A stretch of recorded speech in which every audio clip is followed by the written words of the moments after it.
Кто у нас выступал? Бірінші болып Бегдайыр әулеті сахнаға шықты. Внимание на экран. Есімізге түсіреміз. Звук. Бегдайыр әулеті. Бір керемет ән екен. Беріліп айтылып жатыр. Мы без звука будем смотреть, да, или просто визуально? Кімнің есінде бар? Кәне көрермен қауым. Қандай ән болды?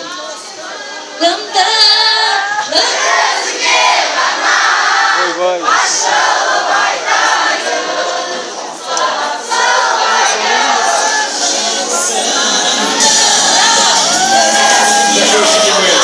Это шоу «Угадай мелодию», пацаны. Угадали мелодию сейчас, добавили.